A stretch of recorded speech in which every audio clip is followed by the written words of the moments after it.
میت کی تجہیز اور تکفین کے حوالے سے گفتگو ہوگی۔ میت کے بارے میں جو مسائل بیان کیے جائیں گے، یہ مسائل ہر گھر اور ہر فرد کی ضرورت ہے، کیونکہ موت ہر گھر میں چکر لگاتی ہے۔ اس لیے ان مسائل کو توجہ سے سن کر یاد رکھنا چاہیے اور عمل کی بھی کوشش کرنی چاہیے۔ جب کسی آدمی پر موت کے آثار ظاہر ہو جائیں تو اس وقت اس کے پاس جو لوگ موجود ہوں انہیں چاہیے کہ اس کا چہرہ قبلے کی طرف کر دے۔ پھر قبلے کی طرف چہرہ کرنے کے دو طریقے ہیں۔ ایک یہ کہ میت کو اس طریقے سے لٹایا جائے، اس کی چارپائی اس انداز سے رکھی جائے کہ قبلہ اس کی دائیں طرف ہو۔ اب وہ کیا صورت بنے گی؟ اس کی صورت یہ ہوگی کہ چارپائی کی پائنتی اس طرف ہوگی، پاؤں، اور سر والی جانب اس طرف ہوگی۔ اب قبلہ اس کی دائیں جانب ہوگی۔ تو اس طریقے سے چارپائی رکھ کر اس قریب الوفات شخص کا چہرہ یوں گھما کر قبلے کی طرف کر دیا جائے۔ اور دوسرا طریقہ یہ ہے کہ چارپائی کی پائنتی یعنی میت کے پاؤں والی جو جانب ہے وہ قبلے کی طرف کر دی جائے، مغرب کی جانب، اور سر اس کا دوسری طرف۔ سر کے نیچے کوئی موٹا تکیہ رکھ کر سر تھوڑا اوپر کر کے چہرہ قبلے کی طرف کر دیا۔ عام حالات میں قبلے کی طرف پاؤں کرنے کو بے ادبی قرار دیا جاتا ہے، لیکن اس حالت میں یہی شرعی طریقہ ہے یا وہ دوسرا طریقہ ہے، دونوں میں سے کوئی بھی اختیار کیا جا سکتا ہے۔ اور پھر گھر والوں کو یا جو بھی لوگ اس وقت موجود ہوں انہیں چاہیے کہ اسے کلمے کی تلقین کریں۔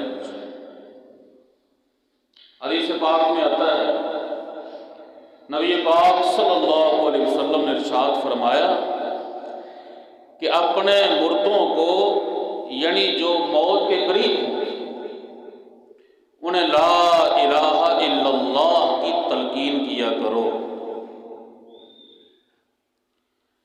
تلقین کا یہ طریقہ نہیں ہے کہ اسے آپ یہ کہیں کہ بھائی کلمہ پڑھ لے، یہ نہیں کہنا چاہیے، کیونکہ اس وقت وہ بڑے سخت مرحلے سے گزر رہا ہوتا ہے۔ ہو سکتا ہے وہ کوئی الٹا سیدھا جواب دے دے، کہتے میں نہیں جانتا کلمہ کیا ہے۔ اس لیے اس طرح نہیں کرنا چاہیے کہ کلمہ پڑھ لے۔ البتہ اگر وہ اس حالت میں کوئی الٹا سیدھا جواب دیتا بھی ہے تو چونکہ اس کے حواس قائم نہیں ہے اس لیے اس پر کوئی پکڑ نہیں ہے۔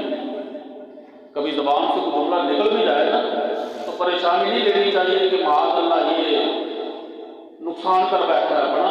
اس حالت میں کوئی کلمہ نکل جائے نامناسب تو اللہ پاک کی طرف سے معافی ہوتی ہے، لیکن پھر بھی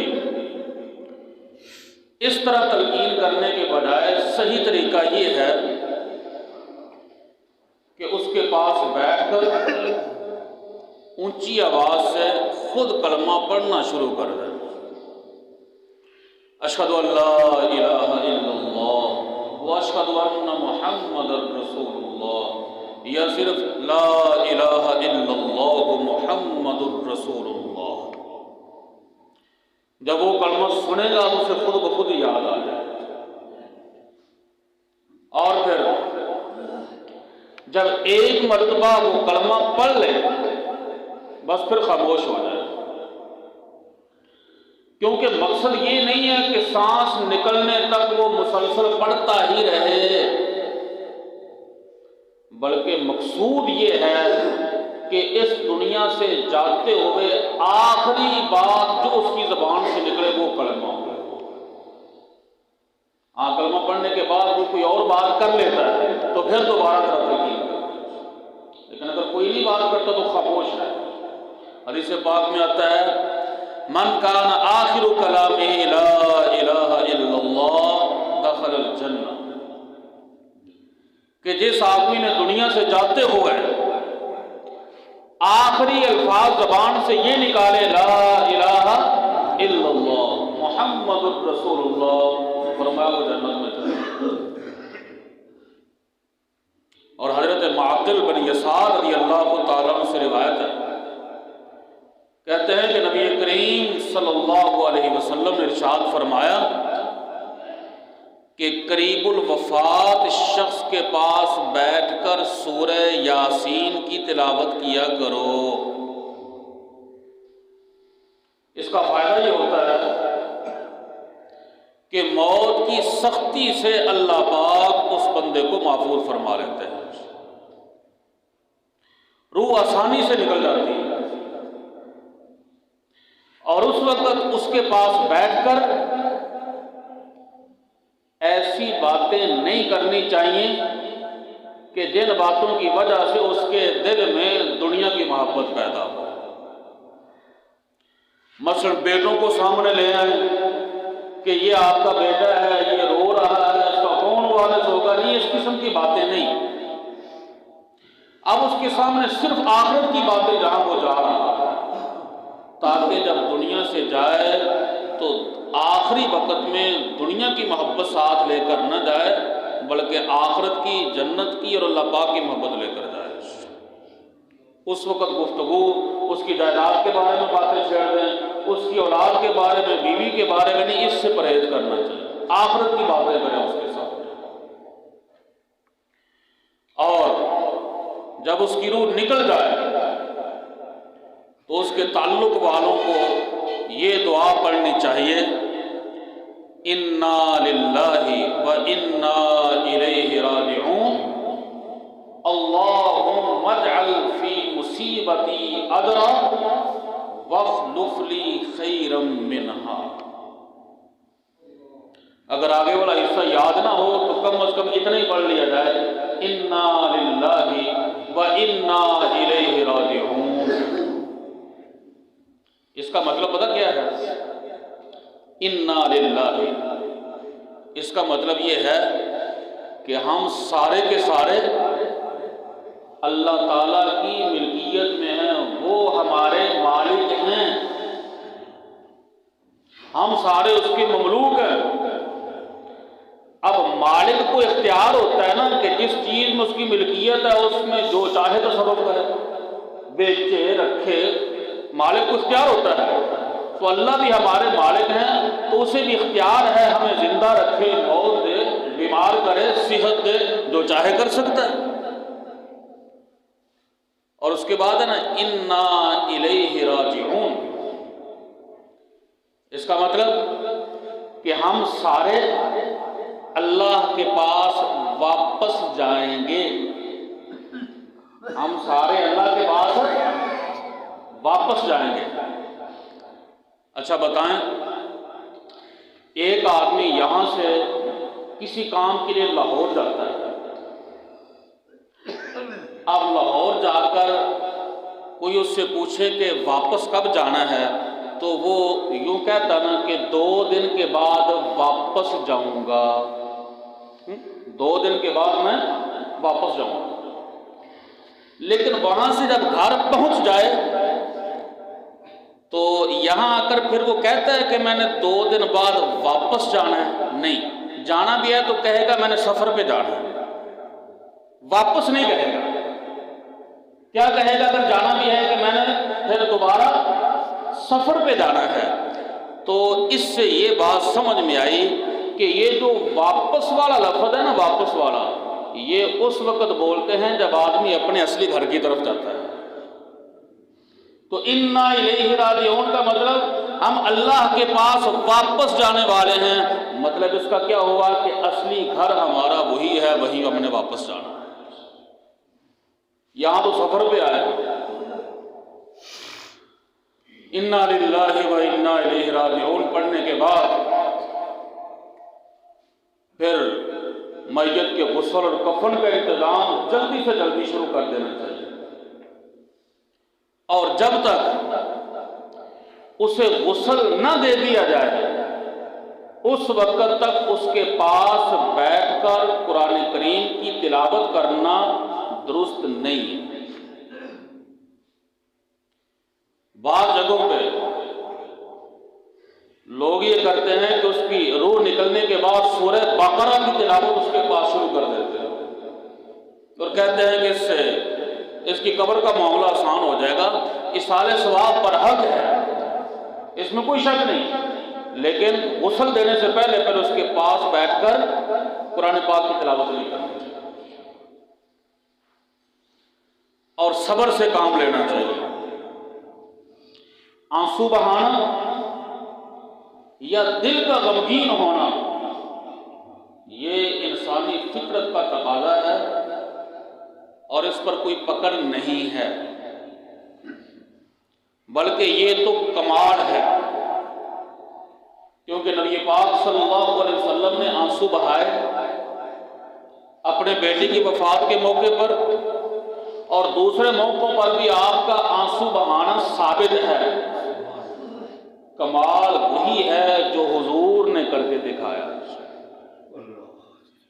اب ایک آدمی اپنے کسی قریبی رشتہ دار کی وفات کے موقع پر بالکل ہی پریشانی نہ لے اور ہنستا ہوا دکھائی دے تو یہ نہیں کہیں کہ کمال صبر ہے اس کے اندر، یہ کوئی کمال نہیں ہے۔ کمال وہ ہے جو حضور پاک صلی اللہ علیہ وسلم نے کیا۔ تو آنسو بہانا اور دل میں غم لینا یہ کمال ہے، لیکن بابیلا کرنا یا شکوے شروع کر دینا یہ خلاف شرع ہے۔ حضرت سعد بن عبادہ رضی اللہ عنہ، ان کے بارے میں آپ صلی اللہ علیہ وسلم کو اطلاع ملی کہ ان کی حالت زیادہ ہی بگڑی ہوئی ہے۔ آپ صلی اللہ علیہ وسلم عیادت کے لیے ان کے گھر تشریف لے گئے تو دیکھا کہ صورتحال کچھ زیادہ خراب ہے، تو جو لوگ وہاں بیٹھے تھے ان سے پوچھا ختم ہو گئے؟ بظاہر کیوں لگ رہا؟ پوچھا ختم ہو گئے؟ انہوں نے کہا یہ نہیں ختم نہیں ہوئے، ابھی سانس چل رہا ہے۔ آپ صلی اللہ علیہ وسلم ان کی حالت کو دیکھ کر رونے لگے، آپ کی آنکھوں سے آنسو بہنے لگے، اور اس موقع پر صحابہ کرام کو تعلیم دیتے ہوئے آپ صلی اللہ علیہ وسلم نے ارشاد فرمایا کہ لوگوں، آنکھوں سے نکلنے والے آنسو اور دل میں پایا جانے والا غم، اس پر اللہ تعالیٰ پکڑ نہیں فرماتے، اور زبان سے اگر کوئی نامناسب جملہ نکل جائے تو اس پر پکڑ ہوگی۔ زبان سے نامناسب یعنی کوئی شکوے والا جملہ، بعض دفعہ کہہ دیتے ہیں نا، کوئی بالخصوص جب جوانی میں فوت ہو جائے تو کہتے ہیں اچھا نہیں ہوا، اچھا نہیں ہوا۔ تو سوال یہ ہے کہ اگر یہ کام اچھا نہیں ہوا تو پھر کس نے غلط کام کیا؟ یہ نسبت اللہ پاک کی طرف جاتی ہے نا، تو اس قسم کے جملوں سے بچنا چاہیے۔ اللہ تعالیٰ جو بھی کرتے ہیں وہ مخلوق کے ہاتھ میں بہتر ہوتا ہے، ہمیں سمجھ آیا یا نہ آئے۔ اور پھر اس کے بعد غسل دینے کے لیے بہتر یہ ہے کہ بیری کے پتے ڈال کر پانی گرم کیا جائے۔ ہمارے ہاں چلتا یہ ہے کہ پورے گاؤں میں ایک بندہ ہوتا ہے غسل دینے والا، کسی کے بھی گھر فوت پہ ایک مرد ہوتا ہے، ایک عورت ہوتی ہے پورے گاؤں کے لیے، میت کو غسل دینے کی بڑی فضیلت آئی ہے۔ اس فضیلت کو حاصل کرنے کے لیے ہر بندے کو کوشش کرنی چاہیے کہ میں غسل میں پہل کروں۔ حدیث پاک میں آتا ہے جو آدمی اپنے کسی مسلمان مردہ بھائی کو غسل دیتا ہے، اللہ تعالیٰ اس کے گناہ ایسے مٹا دیتے ہیں غسل دینے والے کے، جیسے آج وہ اپنی ماں کے پیٹ سے نکلا۔ کتنی بڑی فضیلت ہے۔ تو پھر ہر بندے کو کوشش کرنی چاہیے کہ طریقہ سیکھے اور غسل دینے میں پہل کرے، کسی کے انتظار میں نہ بیٹھا رہے کہ فلاں صاحب غسل دیتے ہیں وہ آئیں گے، خود کوشش کرنی چاہیے۔ اور فرمایا کہ جو آدمی اپنے کسی مسلمان بھائی کو کفن پہناتا ہے، اس کی الگ فضیلت ہے، غسل کی الگ، کفن کی الگ۔ فرمایا جو آدمی اپنے کسی مسلمان بھائی کو کفن پہناتا ہے، اللہ تعالیٰ اس کے بدلے اسے جنت کا جوڑا عطا فرمائے۔ تو اس میں بڑھ چڑھ کے حصہ لینے کی کوشش کرنی چاہیے۔ اس میں سب سے پہلا کام وہ یہ ہے کہ بیری کے پتے ڈال کر پانی کو گرم کیا جائے۔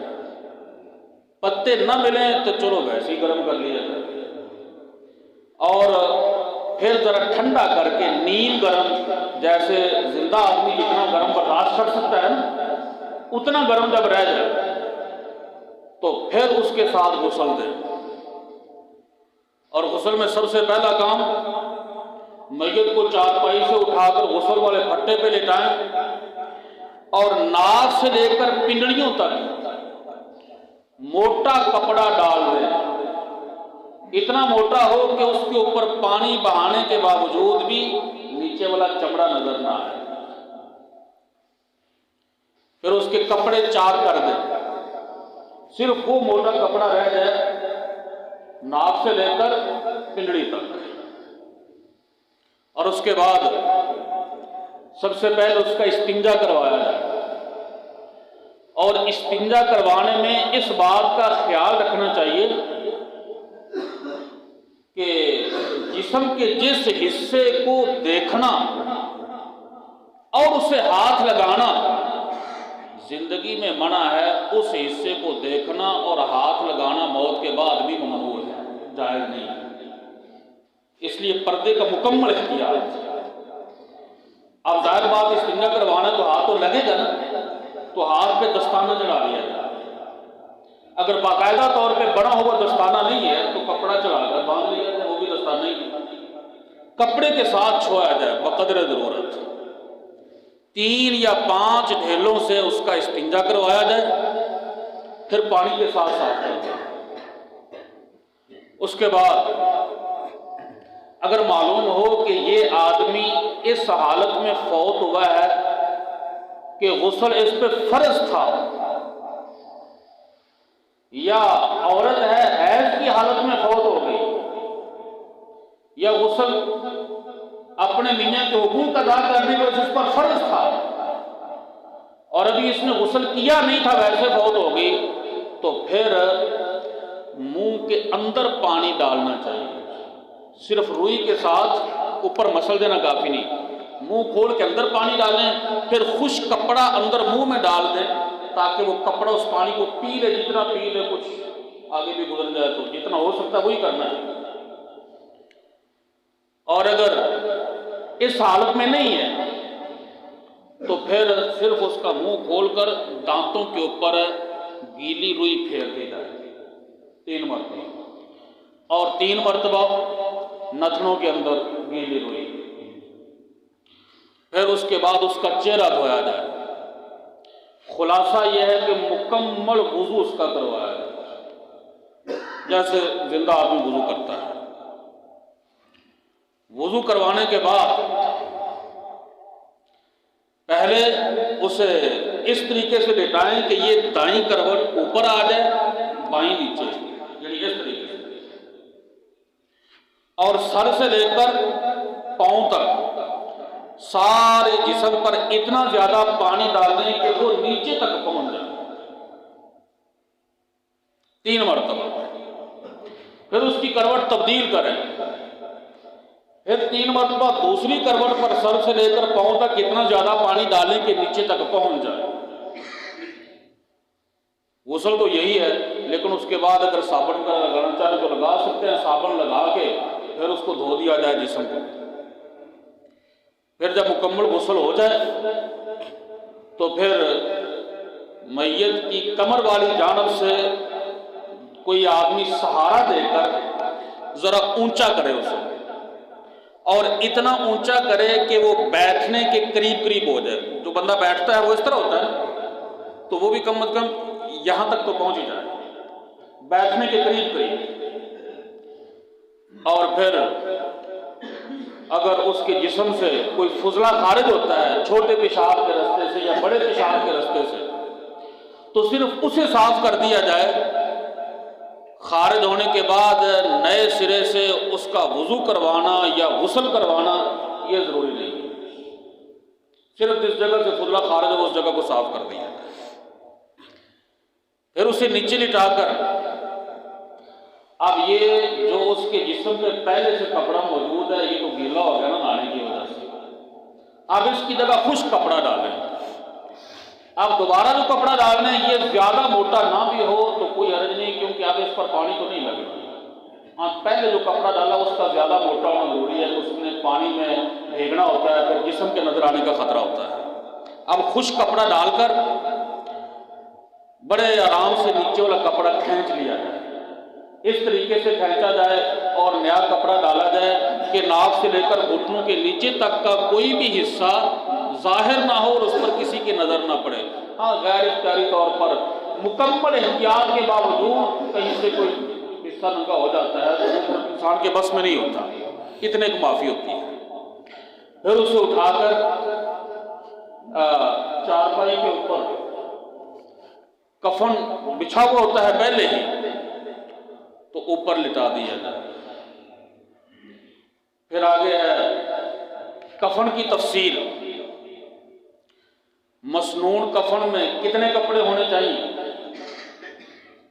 تو مرد کے لیے مسنون کفن کے کپڑوں کی تعداد اور ہے، عورت کے لیے مسنون کفن کے لیے تعداد اور ہے، بچے کے کفن کی صورت اور ہوتی ہے۔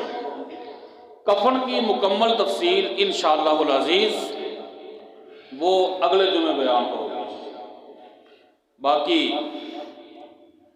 اس بات کا اس موقع پر خاص خیال رکھنا چاہیے کہ جب میت کی روح نکل جائے تو اس وقت جتنی چیزیں اس کی ملکیت میں ہوتی ہیں وہ ساری کی ساری اس کی ملکیت سے نکل کر وارثوں کی ملکیت میں چلی جاتی ہے۔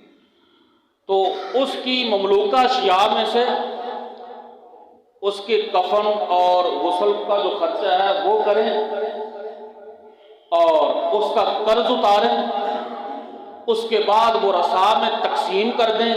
تقسیم کے بعد جس کا جی چاہے اس میں سے جو خرچ کرے ایصال ثواب کے لیے، اپنی کسی ضرورت کے لیے، لیکن تقسیم سے پہلے اس کے مال میں سے کسی بھی حوالے سے خرچ کرنا اس کی شرعاً گنجائش نہیں ہے۔